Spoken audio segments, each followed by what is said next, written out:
Hello, friends. So, after 3 days of sanding, prepping, fighting with that clear coat that just would not come off, it was almost like it was resin or something. It was just the strangest stuff. It's time to paint it. So, day number 4, we were not going to paint it. Plans had changed. We had planned on painting it, and then plans changed. So then we weren't going to paint it. And then things worked out, and we did paint it. But we were not prepared.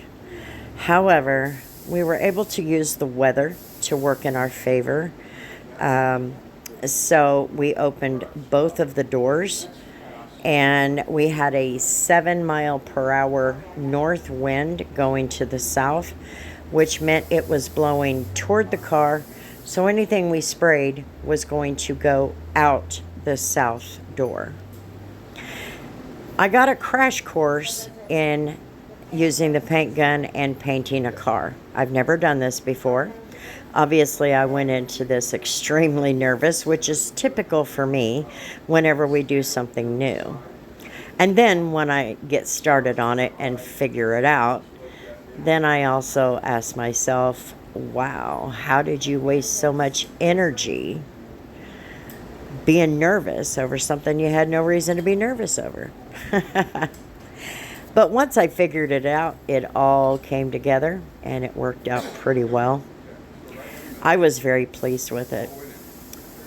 The paint was 3 layers, 3 coats. And we had no choice. And actually, there are a few spots like the trunk lid that there was actually more than 3 coats, because what was happening was in some of those spots, it was like the new paint was cracking. It was really kind of strange. So he thought maybe he was thinning it out too much, and so he went to a more thicker mix with the solvent.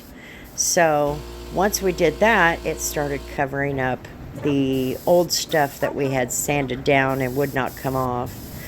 And as you can see, it actually started doing better. It started adhering better. We do feel like, though, doing this, the thinner, the better when you're just getting started. Then you can thicken it back up as you go forward after that first coat.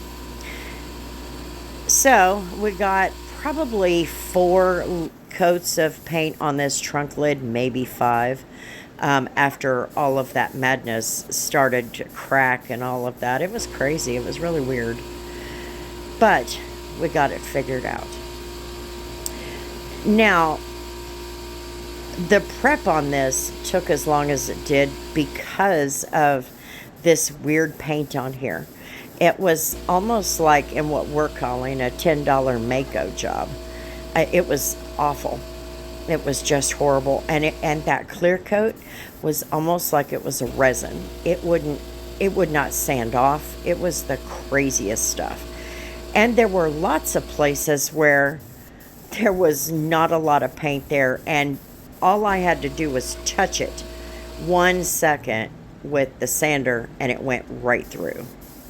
It was kind of crazy how it all worked out.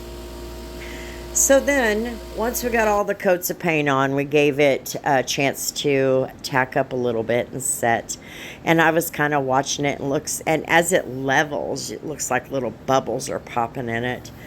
And then we got started on the clear coat. Now, this was kind of difficult for me because it is thinner. And because of that, if you're not careful, you could end up with globs and running paint.